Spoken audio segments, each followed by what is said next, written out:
Olá pessoal, meu nome é Patrícia Ferrarini Bertuzzo, eu sou psicóloga da Clínica de Psicologia Conhecer e psicoterapeuta na abordagem cognitivo-comportamental. Hoje eu vim falar um pouquinho para vocês sobre o medo. Então foi me questionado até que ponto o medo é considerado normal.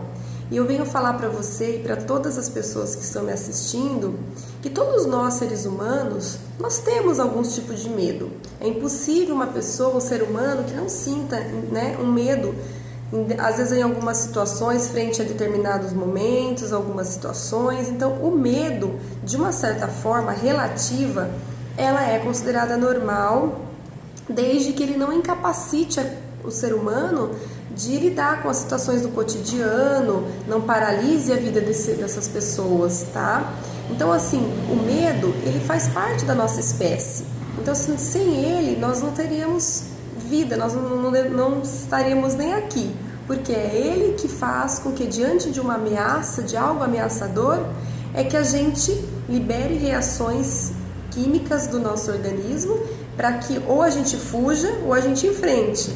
Então, ele é, de uma certa forma, considerado normal, desde que ele não incapacite o ser humano, tá? Então, nós percebemos no momento de medo ou de uma fobia específica, as pessoas tendo reações físicas, fisiológicas, né? Exemplo, a pele fica pálida ou a bochecha fica muito vermelha, o coração fica acelerado, as mãos frias. Então, assim, isso é uma mensagem do cérebro, né? A gente manda essas mensagens para o cérebro que algo não está bem. Então, algo precisa ser movimentado, tá? Então, nesse ponto, quando isso acontece de uma maneira, assim, específica, de algo específico, que uma situação que aconteceu bem específica, que é considerado normal. O que a gente começa a perceber de algo que começa a ser patológico, catastrófico, é quando as pessoas começam a ser impossibilitadas realmente de convivência na sociedade, elas passam a não sair de casa, ou elas passam a ter esses pensamentos diários, né? De, olha, não vou conseguir por causa desse medo. Então, assim, muitos medos estão relacionados a muitas fobias também. Então, às vezes a pessoa tem uma fobia, exemplo, de lugares fechados, né? Claustrofobia. Então, ela começa a evitar aqueles lugares, achando que com isso ela vai se sentir protegida, né? Então, eu não indo no local, eu me sinto segura. E com o tempo, isso é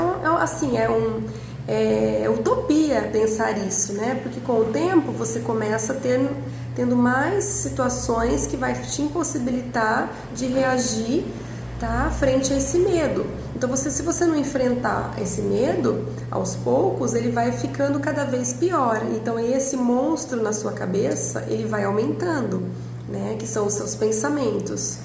Então, por isso que nesse momento é importante buscar uma psicoterapia, né? Não para enfrentar, lógico que não é para enfrentar logo de cara. Vamos supor, uma pessoa que tem medo de barata, exemplo, você não vai colocar uma barata na frente dela de cara, não é isso.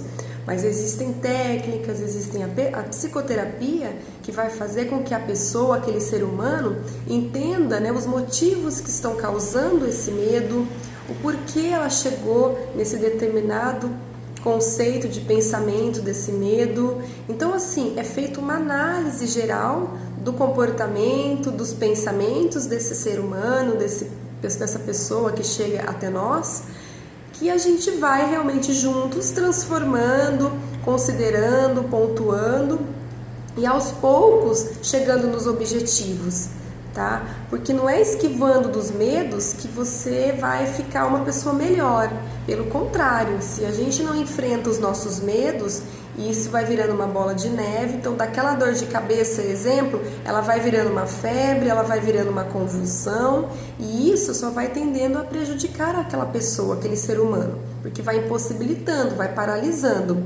Ela cria um conceito na cabeça dela de que ela, fugindo daquele determinado medo, daquela determinada situação, ela vai estar melhor. Claro, ela não vai ter ansiedade, mas lá na frente ela vai observando que esses medos foram impossibilitando ela de um crescimento maior. Então, assim, se eu tenho medo irracional, catastrófico, de por exemplo, de elevador ou de uma escada rolante, vai me possibilitar fazer tal, né, algumas situações. Então eu tenho que, aos poucos, eu tenho que entender primeiramente o porquê eu fiquei assim, eu me tornei assim, para poder depois trabalhar todas as técnicas de como é feito para poder você enfrentar esse medo, porque senão, dependendo de um local que você vai estar, como que você vai lidar com isso? Então, assim, todo medo, achei assim a pergunta super interessante, acho importante e espero ter respondido de uma maneira sucinta, de uma maneira compreensível, tá? E estou aí à disposição para mais perguntas. Muito obrigada e até o próximo vídeo.